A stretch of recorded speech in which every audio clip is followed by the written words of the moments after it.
Hello and welcome to Talking Reds, a Nottingham Forest podcast hosted by myself, Greg Oram, and my fellow Forest fan from across the Atlantic, Richard Spray. That's us, that's right. Gotta love this American ride. Both ends of the ozone burning. Funny how the world keeps.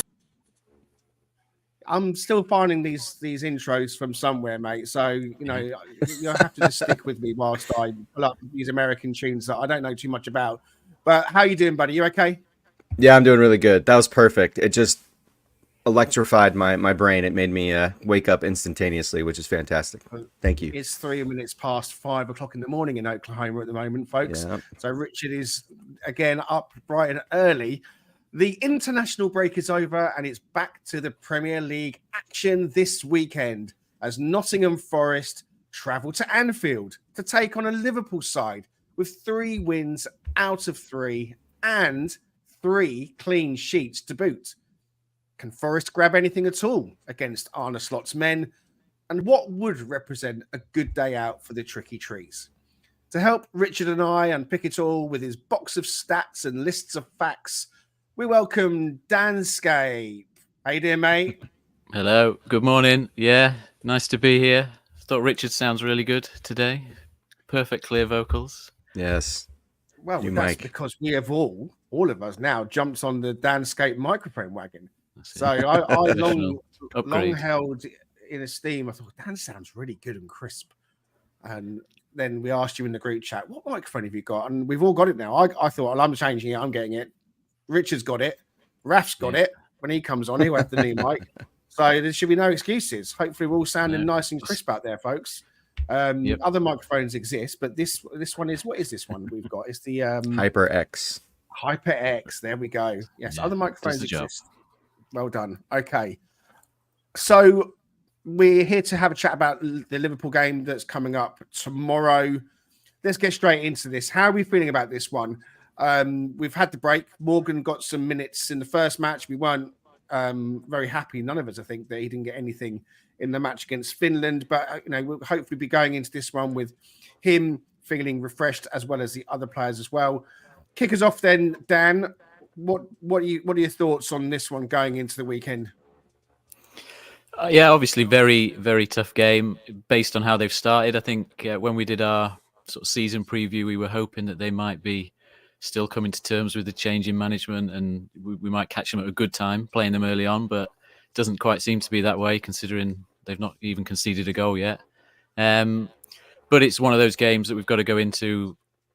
This is why we're in the Premier League, because we want to go and actually have a go at Anfield and try and get a result that will stay with us, for years, for decades, as we've done in the past in the Premier League. So we've got to believe that we can get something out of it. But yeah, no expectation, but it's an opportunity to come up with something that we'll remember for the rest of this season and beyond. Agreed. We've been guilty, perhaps, since we've come up into the Premier League, Rich, of looking at the games against Liverpool and Man City, possibly Arsenal as well, as games where we're not expected to get anything. It's a free hit. And so we can go into it. It doesn't matter if we lose. We're expecting to lose.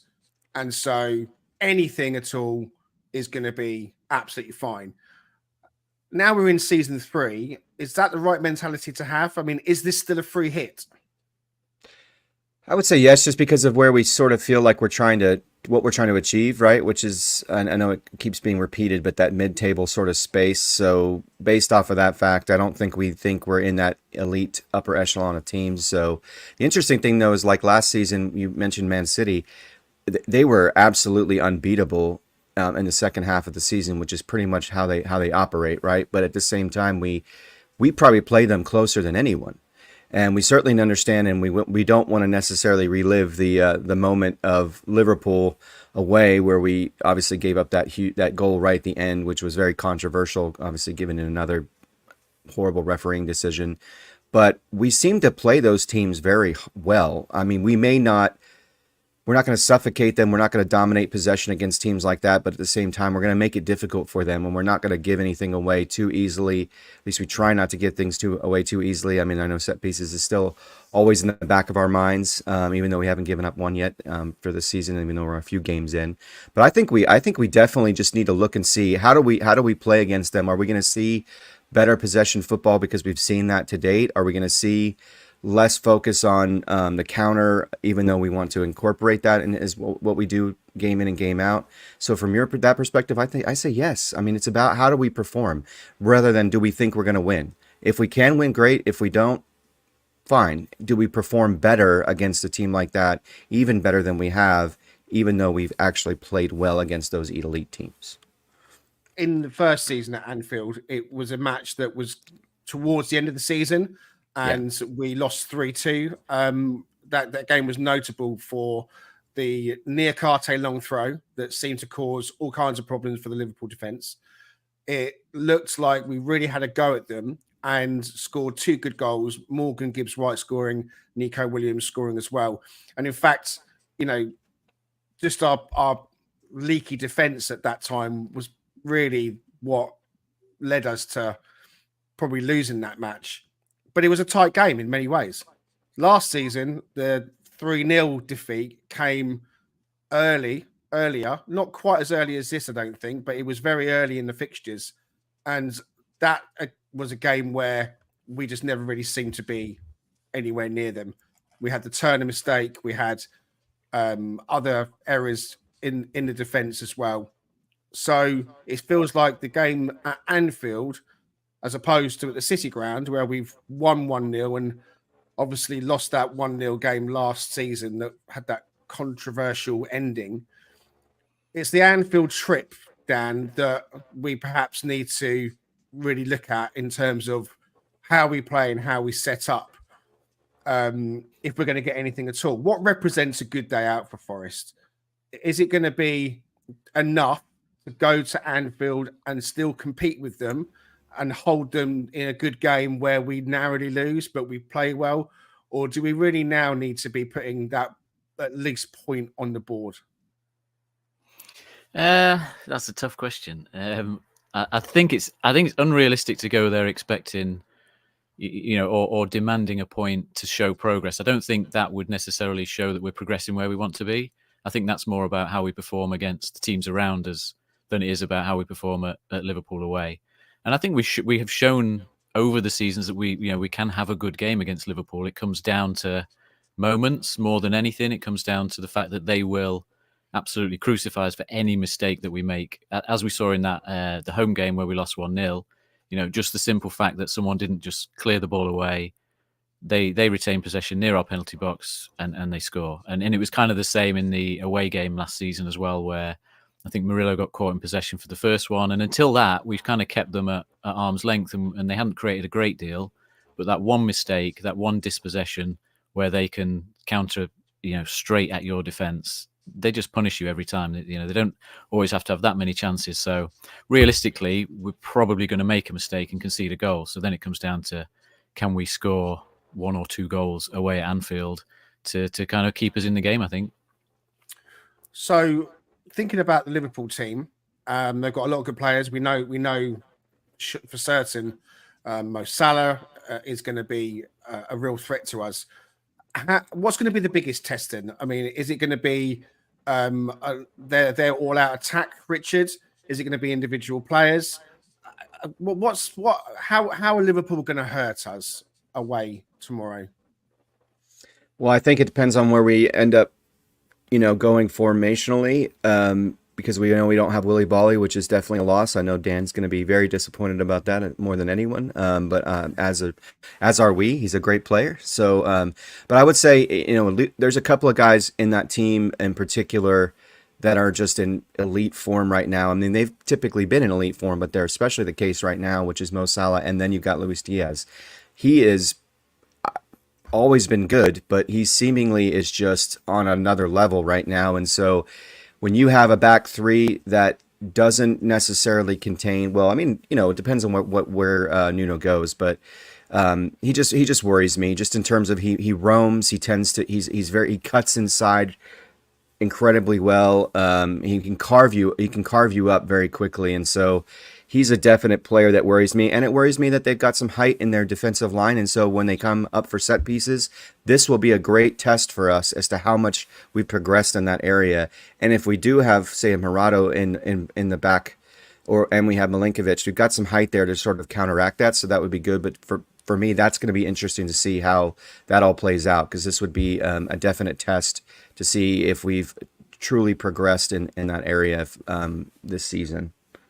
So, as you were speaking, for those listening, I've just put up, I've shared one of my screens, which is showing a 4-2-3-1 formation, and it's been automatically populated by FOTMob with effectively the team that went out last time against Wolverhampton Wanderers. So it's showing a Matt Sells in goal, Aina left back, Williams right back, Murillo and Milinkovic as the centre backs, a midfield pairing of Sangare with Anderson, and then that front four, Hudson-Odoi, Gibbs-White, Alanga and Wood in the positions that you're used to seeing them in. So could we see the same again? How we've talked about there possibly being a switch to a back three, and we'll look at a back three option in just a moment, Dan. But is it beyond all reason that we might go unchanged again and see Nuno kick us off with this 4-2-3-1 formation and these players?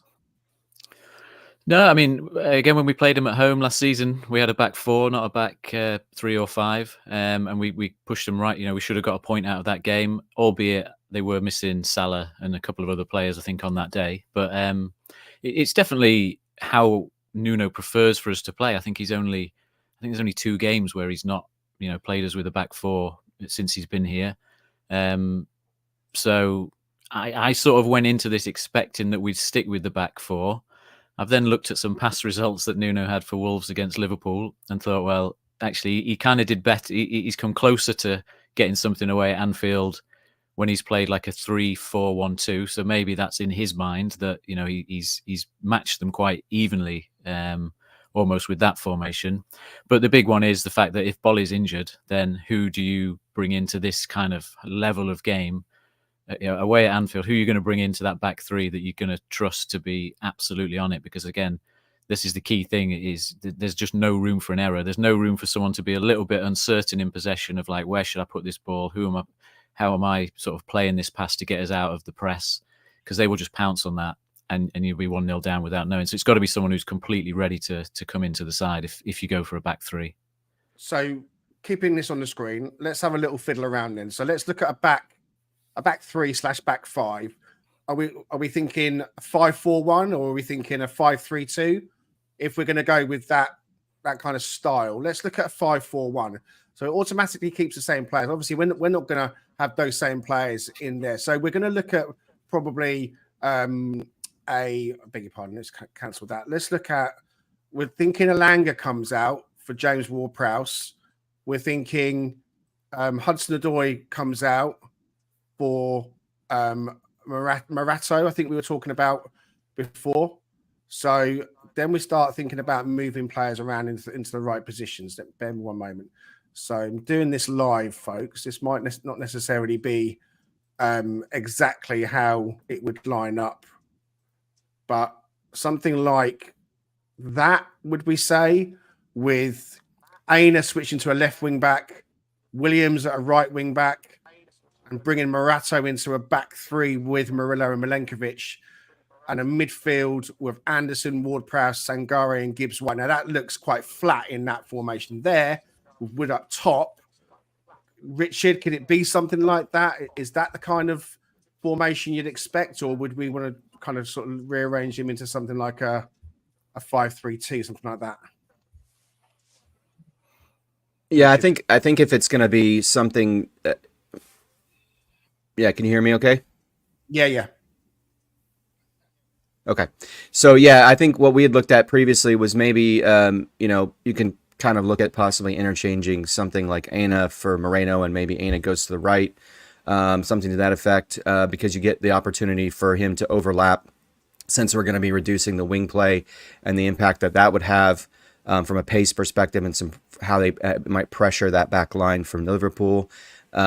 But at the same time, it allows us to hopefully have a little bit more stout spine with Sangari playing in the middle, maybe a Ward Prowse on the right, an Anderson on the left, and then Gibbs White playing a little bit up in more of the 10 role, and then Wood up top in that more traditional 9 role. So that's kind of what I was thinking in terms of back three, because then it allows us to, to keep somewhat of a pretty solid defensive line, but at the same time have that counter-attacking capability, because we know that Moreno can do that, and we know that Ainen can do that. So and then we've got Ward Prowse from a set piece benefit, and then we've got obviously everything else that comes with the creativity that we get from Anderson and Gibbs White, and then that's that enforcer position that we get from Sangari in that traditional 6 role. That's how I envision the back three working. Obviously, that allows us to be effective, hopefully on the counter, but still remain somewhat defensive in our approach. So we probably we'll be playing a little bit deeper, which we tended to do at times. I know Dan's probably more familiar with some of Nuno's tendencies when it comes to things like that, even though that we know he prefers the back four and has, especially this season and late last season. But I could see them doing something like that and switching it up. And then you've always got Alenga and Hudson-Odoi that if things are close and they're tight as we're leading towards the middle to the end of the second half, we've got the ability to bring them on and to stress their defense with that pace and that ability that they possess to, especially for Callum, to cut inside or to cross the ball over to Wood. So I think we've got some options leading into the second half that can change things up a little bit tactically that will hopefully get them off kilter a little bit. I think we will go with the back three in terms of 3 centre backs. That's my prediction. And if it is, Dan, this particular lineup with these players, so we still have progressive wing backs with Moreno on the left and Aina on the right, and still looking to pose a threat with the creativity of Gibbs White alongside Wood. And we know what James Ward-Prowse can do with a dead ball and so on. This formation and these players and this setup makes me feel like if it was this, that Forest are going to try and get something out of the game. But thinking about what I said at the start about we haven't won at Anfield and we want to try and get a point on the board, could it be that we go with this formation, but the personnel is changed so that we see a much more compact midfield in the form with the likes of Dominguez coming in with Sangari and Yates playing in a 3, so that is a much more compact midfield. Gibbs White still plays with Wood, so we have their presence in the side. What would you prefer to see? Something like this with a more compact midfield, or something where we're going to be a little bit more attacking? Yeah, looking at Nuno's record at Anfield or against Liverpool is that I think he's played 8 Premier League games and he hasn't got a point yet against them. So he'll be sort of, I'm sure, racking his brain as to how you solve this problem. Whether you looking back at the similar period of time, a team like Burnley have been and beaten Liverpool by a 1-0 win with Chris Wood in the side, and it's kind of like they will have played a totally different way, won't they? They'll have just played the complete low block. They'll have got a corner or a set piece, nicked a goal, and they'll have taken that approach. Whereas I think Nuno's always tried to give them a game. He's always actually had 8 to 10 shots when he's played them. It's just that he hasn't scored any, and Liverpool have, because they're so clinical. So there is definitely 2 ways of approaching this game. One of them is probably more like that lineup that's on the screen now, playing Dominguez. I'm not sure with Sangari whether his injury might be a little bit more serious and's been let on or not. Yeah. There seems to be more rumours that he's not going to be available now. In which case, I think Yates would definitely come in either way then. So yeah, I think what's good is having Anderson, who is an all-round midfielder. That I don't think that takes away defensively, but it does give you that bit more threat as well going forward when we've got possession. Because again, the key is going to be when we're attacking them, we can't afford to make a mistake in possession that just opens up the pitch for them to get straight at our back 3, if that's what we've got. So it's going to be important to have neat and tidy midfielders in there, even if they're of the defensive, even if they're prioritising the defensive side of the game. So Dominguez is a good option for this game. Definitely. Anderson's a good option. Yates is a good option. And Sangari is a good option. I think I would sort of lean towards that that defensive approach myself, just from a personal point of view. But what I suppose the formation I saw when Nuno's come closest to getting something from Liverpool, he's had two. You know, it is a three. It's shown as a 3-4-1-2. So he's got two players that are right onto their back line. And I think that can be important because the last thing you want is for the back three to turn into the back five. And we're just sort of giving Liverpool all the time in the world, in the middle of the pitch to do what they want with the ball and you know, the likes of Trent getting on it and picking things out. So I would kind of like to see us potentially play like Taiwo and Elanga up front to really give them something to worry about when we get the ball on the break. Because those two will cause them problems if we can put the ball into the channel on either side. There's so much pace and power there that will actually give them something to worry about, and then you can sort of play with those more defensive midfielders sat behind across the middle there. So I think that's what I would try and go for. Is I would probably give Wood a rest on this one, and I would try and get Taiwo and Elanga in the team somehow, even if that means dropping Morgan into slightly more, you know, 8 role than a 10 role. So putting all that together and thinking about actual personnel, let's look at the back line. If we then suggest that we're going to, for our final formation, we're going to go with the 3 centre backs and the 2 wing backs, is it wise to give Morato a debut away at Anfield? He is an experienced player. He's not just come in through the academy. He has played for Benfica.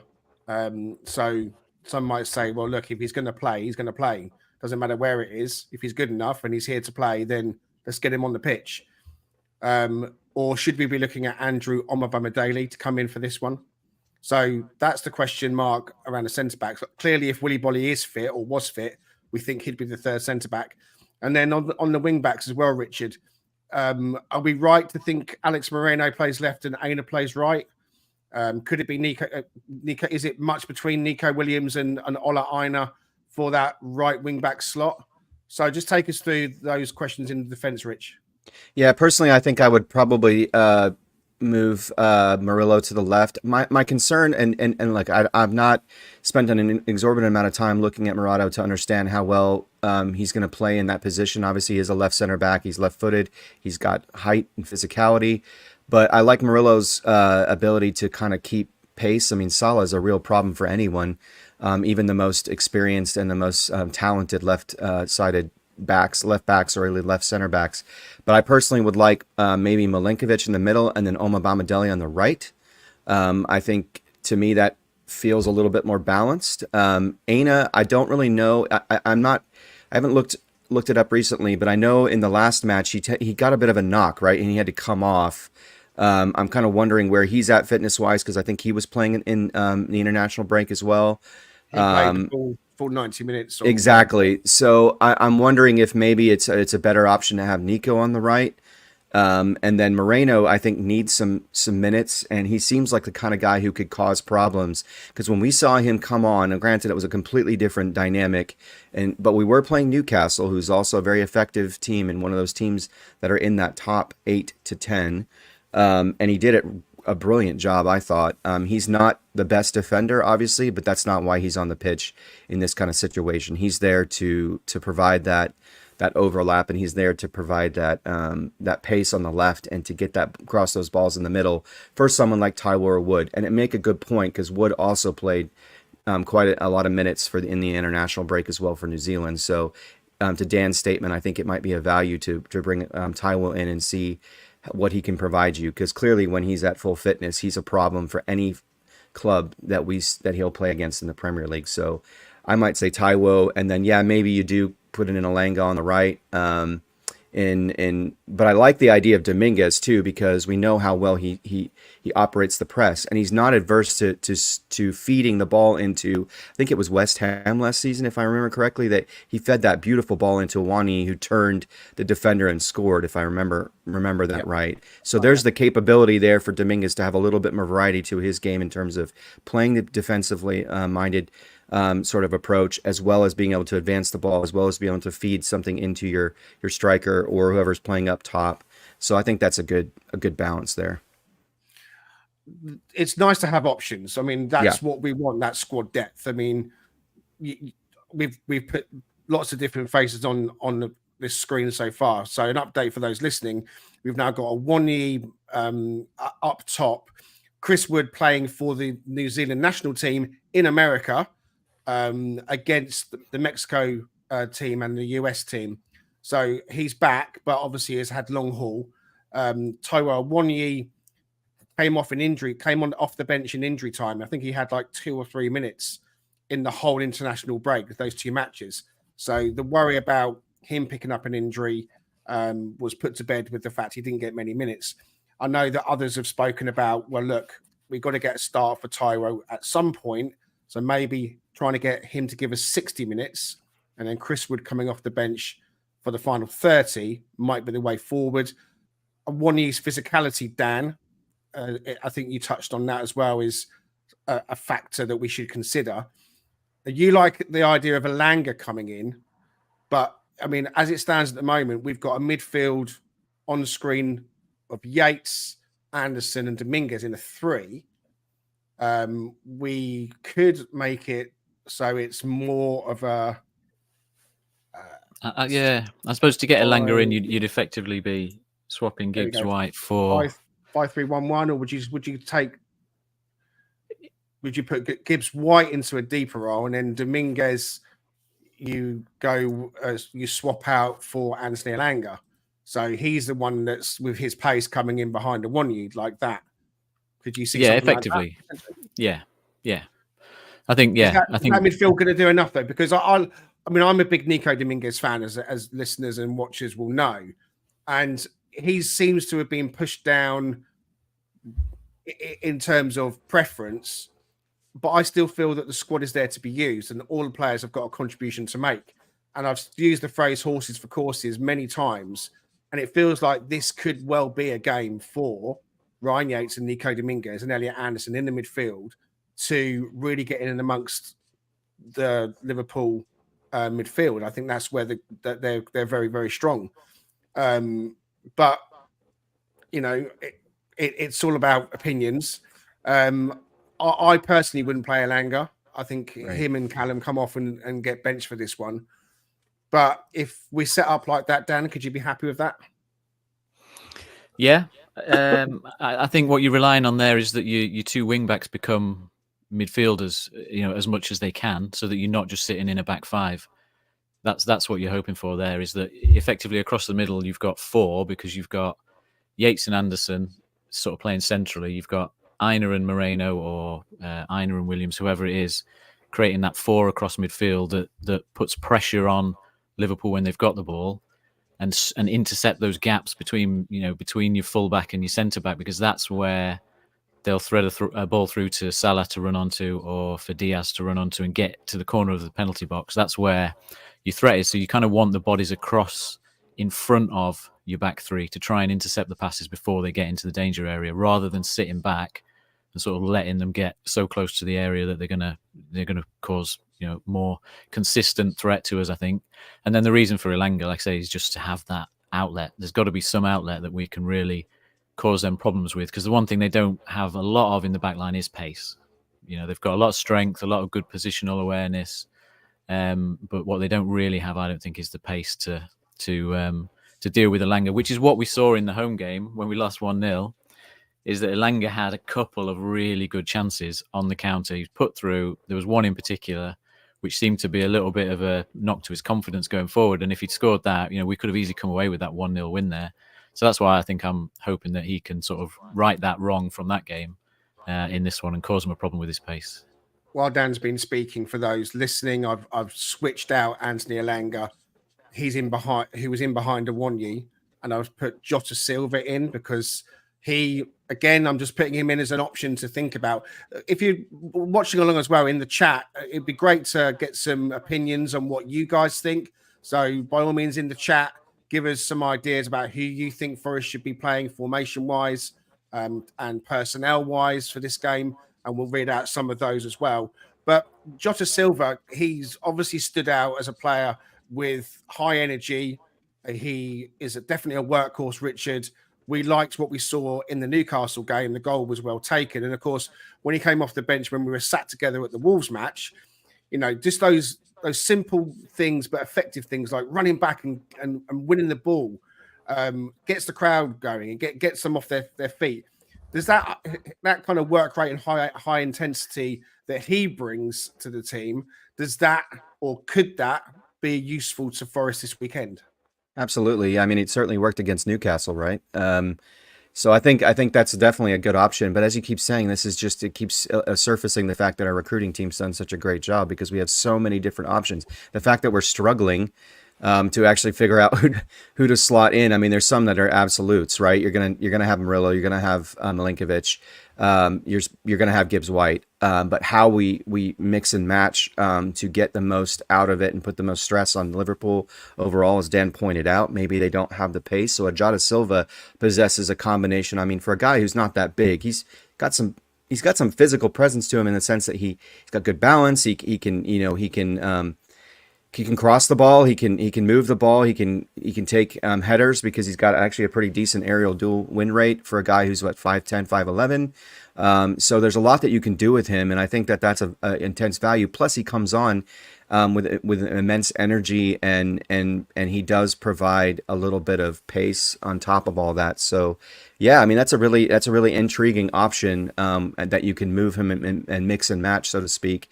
I think I personally would probably now, granted, if you got Dominguez and him in the team at the one time, Greg, I think that would be the most exciting moment ever for you to have your two man crushes on the field at the same time. But I would love to see, honestly, yeah. See, I personally would prefer this.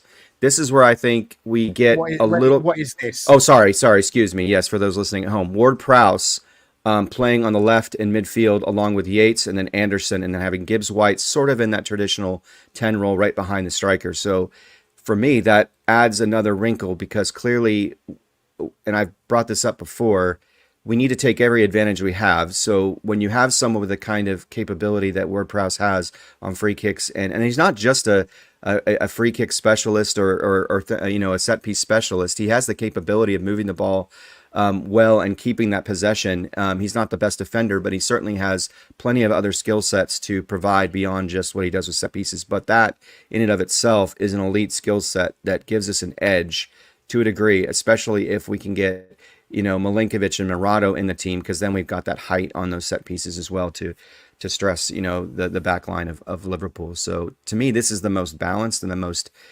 potential to allow us to get certain, to get a little bit of an edge here and there, because we know we're going to need it. We don't have the comprehensive talent that they have, or the the kind of possession stats that they can produce and the way they can control and dominate the game. So we've got to take every option we have, every advantage we have.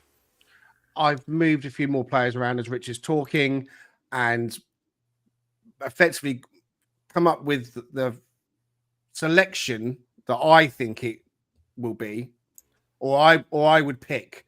So I'm back to Sales in goal, Moreno on the left, and Aina on the right for wing backs. Murato, Murillo, and Milenkovic as your back three centre pairing, or trio rather. The midfield three of Yates, because it does feel like Sangare won't play because of the injury. Ward-Prowse and Anderson either side, Gibbs White and Awoniyi. We could sit here all day and go round and round in circles about, well, we could do this and we could do that. And that as you say, Richard, is the beauty. We've got the strength in depth.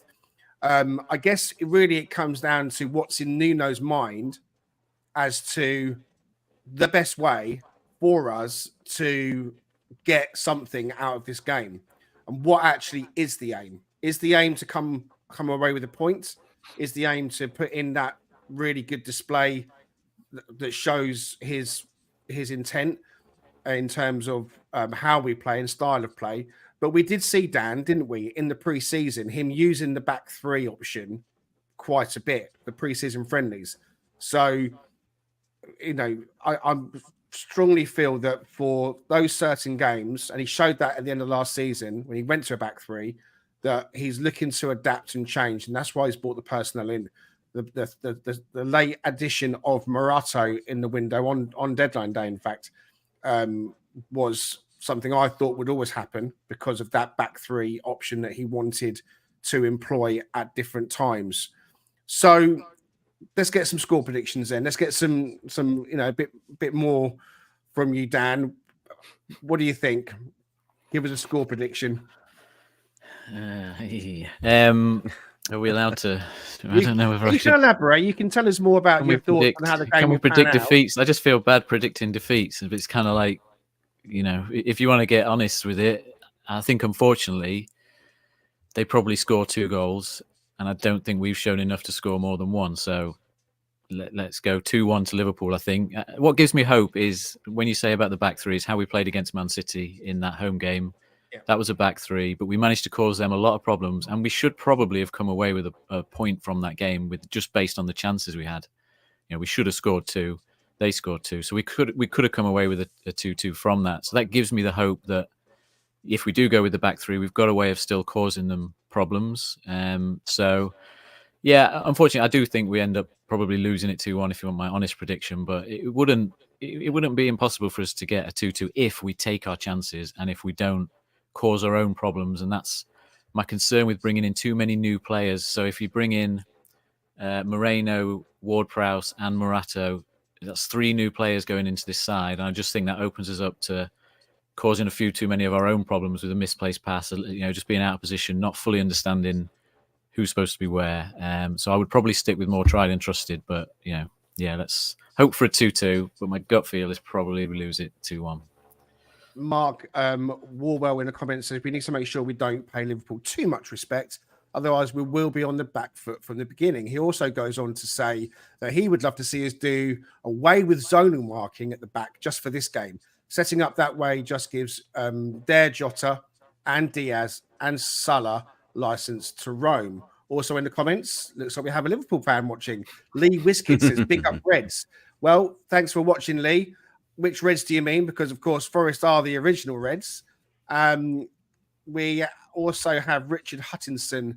He talks about possibly the best way for Forest to approach this game would be with the low block and defensive formation. Gripper thinks 2-2. So, Desmond, it could well be on this one. Dan is thinking, sadly, that it might be a 2-1 defeat, Richard. And we did all say in our pre-season predictions that we thought this probably would be a defeat for Nottingham Forest. How do you see this one finishing up, buddy? I want to go with what Dan said because that's the head moment. So I'm going to go with the heart moment, though, and I'm going to say similar to Gripper69 there. I don't know his actual name. I apologize, but I'm gonna say 2-2, and I'll say that we're losing 2-1.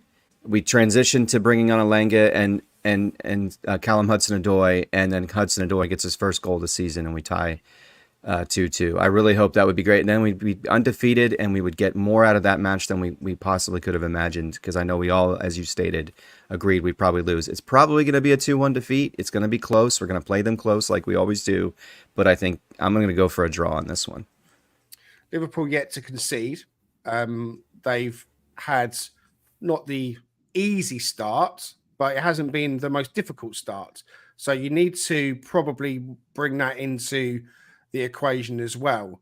So they've played, it was Brentford, I think it was last time out. They played Manchester United, of course, who don't look up to much. I can't remember. Was it Ipswich, the first game of the season, wasn't it? Ipswich. Yeah. So, yeah, games that you might expect them to win.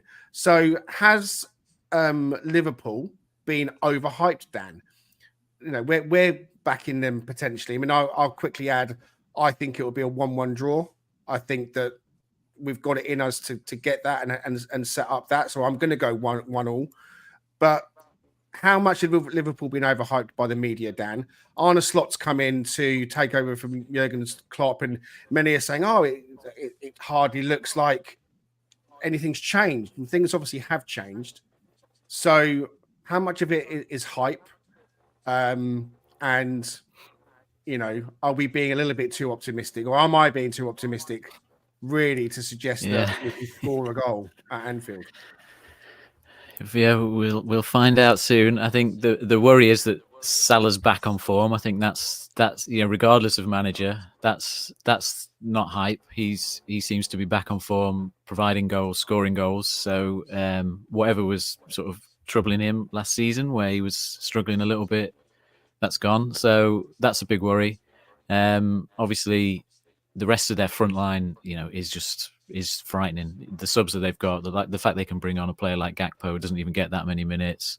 Obviously, Darwin Núñez, is the kind of player that can cause problems for any defense, even if his final finishing isn't always perhaps at the level you expect from a top 3 team. But the front line is hard to overhype how good that front line is, and I think that's where, again, comes back to mistakes and things, and a real test for us players like Milenkovic. This is the real step up from what he's faced for us so far, and probably what he faced in Serie A. Is like, right, how are you going to cope with a team that's just got so much movement up front and so much variety in the kind of attackers they've got? So I don't think it's hype. I think the Brentford game is obviously Brentford probably a similar team to us, so that kind of shows you that you're expecting to end up with a defeat, because Brentford are smart. They've, smart manager, has faced Liverpool a lot of times, so he'll have come up with a way to try and nullify their threats, and yet still you end up losing 2-0. So I don't think it's entirely overhyped, but early season, international break will have disrupted some players, and they're starting the Champions League campaign, I think, aren't they, soon? So that might start causing them to rotate players and things like that. So there's opportunity for us to hopefully get a surprise. You talk about rotation, and this could be the game that they identify, or he identifies as one where he brings in squad players I'm talking about Arne Slot, to his side, because he wants to mix things around. We don't know necessarily about if there's any of their players that have been affected from the international break in terms of how they've played and where they've traveled to, and any knocks they may or may not have picked up. So, it really is a guessing game at this point, even just over 24 hours until kickoff. So let's just pull up another comment from Richard. Please refrain from being indecisive regarding the draw, such as 1-1 and 2-2. I'm not sure we're being indecisive. I think we're being quite spot on, Richard. What do you think the score will be? Interested to know what you think, Richard. I looked briefly a moment ago at the other fixtures in the Premier League this weekend. There's some big ones coming up on Sunday. It's the North London derby, Spurs at home to Arsenal. Back to tomorrow, Man City at home to Brentford. So they're going to want to capitalise on their start as well. And so obviously Liverpool will see the game against Forest as, I think they're going to probably think, as a banker of 3 points. So I think no matter who plays, for us or for them, there's a history there between Forest and Liverpool. Might not have been something that's a game that's happened very much in recent years, but certainly we think about the Hillsborough disaster, and we think about those fans that lost their lives whenever this fixture comes around. It's always heartwarming from a Forest fan's point of view to see the banner that the Forest fans unfurl in support of the people that lost their lives on that terrible day. And certainly we support no tragedy chanting. So we uphold that principle, and I'm proud that Forest have been leaders in upholding that principle. Let's let the football do the talking. We can give each other the kind of grief that football fans give each other in the right way, friendly banter, but certainly tragedy chanting and making a big deal out of horrific events like Hillsborough is something we never, ever want to hear or see. And again, just to say, I'm proud that Forest and the fans of Nottingham Forest, and let's remember that many, many Forest fans were also affected following that tragedy on that day. My cousin Michael was there, as well as many, many others listening, and they will have their own memories as well. So there were Forest fans as much as anyone else affected. And so we, think about those fans that lost their lives when it comes around to this fixture. Hope everyone travelling to the game gets there safely and has a great day out. We're hoping for a fantastic 3 points for Forest. We'd all take a point right now. And I suppose, really, if it is a defeat, as we possibly think it might be, if we can perform well and if we can get the team playing well and gelling and causing Liverpool some problems, then we might just come away not too worried about the trip back to Nottingham. So we're looking forward to the game, and I hope you are too.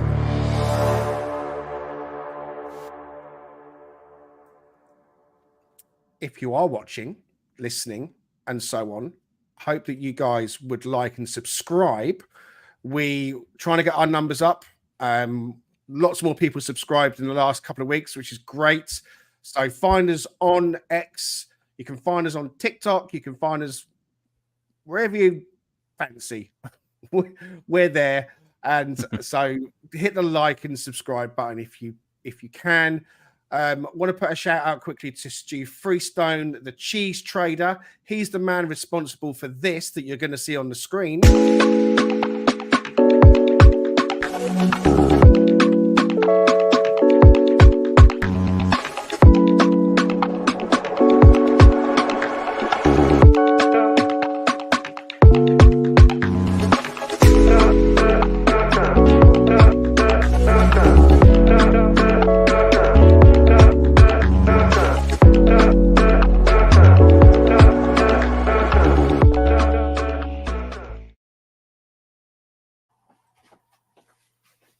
It's there. There we go. So that is the Cheese Trader, sponsor of this podcast.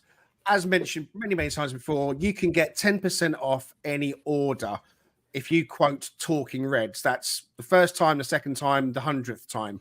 Quote Talking Reds when ordering via email, phone, or Instagram for the 10% off. The details are in the bio. I know I keep saying I'll put them in, and I always forget. I have put them in the bio to this video, and the card is on the screen. So he's a Forest fan. Support the Cheese Trader. He's available for weddings and bar mitzvahs and all your functions and everything else. And everyone else who always sees the cheese says, oh, I fancy some. But if you fancy some cheese, make sure you bloody go and order some. Right. You've done it again there. Putting pictures of cheese up at lunchtime. It just should be illegal, that one. 10 to 12. And we're going to move on because we're nearly out of time. So we've previewed the Liverpool game to as much extent I think we probably and possibly can. Just a quick word that the women's team had a fantastic thumping 9-0 win at home to, I think it was Stourbridge at the City Ground last Sunday. So they are free scoring and sitting top of the table. We are going to welcome Holly from the brand new Forest Women Fancast onto Talking Reds tomorrow. So at 12:30 on the day of the Liverpool game. So that's going to be the 14th of September tomorrow. We're going to go live at 12:30. Unfortunately, Ollie, the co-host of that podcast, can't make it this time due to a scheduling conflict.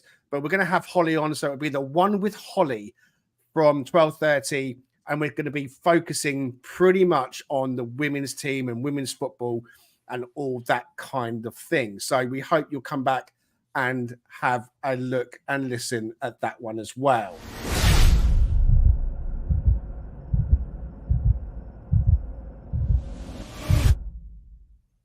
Right. Next up, to finish off, City Ground Sweets. Sounds like a chocolate bar or a confectionery, doesn't it? The City Ground Sweets, also known as the shipping containers. So on the screen, I've pulled the images off of the official website. So these are pictures and photographs. We've all seen them on social media of the tower that's appeared in the corner that some might say doesn't quite live up to the original artwork that was put out, but we are where we are. So as we're talking, I'm going to flick through the images. If you haven't seen them, then they're on screen now. You can go to the official website and see them. So we're, if anyone from Nottingham Forest is watching, we're using your images and we're promoting your corner space here. So please don't come and sue us. They're offering a £250 plus VAT introductory offer for the Fulham game. So if you fancy booking and getting into that new corner suite, you can enjoy a whole range of treats for your money. And I'm flicking through just very quickly because I want to bring up just what you can enjoy. There it is. There's a champagne reception, a pre-match buffet, inclusive bar package. You get an exclusive entrance. It's a padded seat in the balcony. There's halftime cakes and freshly brewed tea and coffee. You get a pre-match discussion with a former player, full-time selection of fine British cheese. We're back on the cheese again. Ooh, I wonder if they've got stew involved. Maybe they should. and there's an official match day program as well. So look, it's quite a package. Cat C games are going to be normally $350. Cat B are going to be $450, and the top end games, your Man Cities, your Liverpools, etc., your Cat A, they're going to be £550 plus the VAT. It's a lot of money, isn't it, Dan and Richard? First, you, Richard. Actually, what do you think on how it looks, and your overall comments on the final design? Yeah, I mean, I think that this is not uncommon in this sort of industry now to utilize this kind of architecture simply because it's more cost effective to create and install. Apparently. £3 million. Yeah, which comparatively to a full stand introduction or a full suite introduction would probably be pretty cheap comparatively. But in terms of the kind of stylistically, I think it looks beautiful. It looks high end, and in terms of what the renderings are providing us. So it did look a little bit suspect when it was going up, as you mentioned. The sort of the way the renderings are providing some insights into how it was going to look compared to what it actually looked like in reality. It didn't quite live up, but it's still a pretty nice option. Now, granted, if I had that money and I actually lived in the country, I probably would at least want to give it a shot one time just to see what kind of experience you get out of that. It certainly looks like a pretty comprehensive experience for what you're paying for, but so you can't complain in terms of the refined nature of it. But I really hope, and I think we talked about this, Greg, a little bit offline, which is I'm hoping they're going to try to add a little bit more graphics on the outside at some point, because I think that would just give it a little bit more aesthetic value in terms of, just it's nice that it fits with a beautiful Garibaldi red, but it would be pretty interesting to see if they gave it some graphics just wrapped around the side. But in terms of what they're presenting as of right now, I mean, clearly we haven't been inside of it and seen the actual inside of it in terms of what it looks like beyond just a rendering. But it looks a lot better than it did initially. I can say that, but I'd be interested just to at some point in the future to be able to experience that. Of course, by the time I get over there and actually can experience and can afford it, it probably will have been taken down and something completely different put in its place. So, but yeah, looks interesting. What do you think, Dan? I mean, the original artwork I thought looked quite impressive, and if you look on this one as well, there's the seats below, the kind of segment of seats below looks great as well, because it looks like the beginnings of a corner being filled, but actually in reality it doesn't look anything like that. So when it comes to the artwork against reality, do you feel a little bit disappointed? A little bit, yeah. I work in construction, so you kind of see these renders quite a lot, and then you see the final product, and there's always a difference. Obviously, the blue sky for a start, probably not see that again in any games going forward, but I think it's one of those things that would only exist because of PSR, effectively, doesn't it? It's kind of like we probably wouldn't have done it if there wasn't a way that this sort of benefits the PSR book somehow. I'm assuming if it cost £3 million to build it as it is now, then you can probably write that whole £3 million off as kind of stadium improvement cost. But if you're going to generate another 10, 20 grand of matchday revenue, you can kind of add that to your revenue. So overall, it probably benefits you from a PSR point of view if you go into this squad cost model and things like that. So, it probably wouldn't have existed if PSR rules didn't exist. They'd have probably just waited and saved up for the full corner infill at some point. But it looks like a nice experience. Not necessarily something I'd pay the extra couple £100 for a game for. I didn't notice on the list of benefits, have they got hot running water in the toilets? Because that might be a selling point, considering how many people complain about that on Twitter. So that might be the thing that gets people to put the money in their hands in their pockets for that one. But yeah, it's a practical solution to trying to generate a little bit more matchday revenue, isn't it? So can't really criticize it. I think there'll always be critics no matter what the club does. I agree, Richard. We did talk about hopefully the external being giving a little bit of a facelift and makeover in terms of nice edging and cladding of some kind, just to make it look less like the front of a London bus. That's the view on screen, purportedly, as to how you would see the pitch when you're looking out from the balcony. And I am a little bit hesitant to pay the kind of money they want for this, purely because A, it's a lot of money, and B, it's not just me. It'll be me and probably the wife. So it's not just one person. It's probably 2 or 3. So it is a lot of money. And I think those that can will.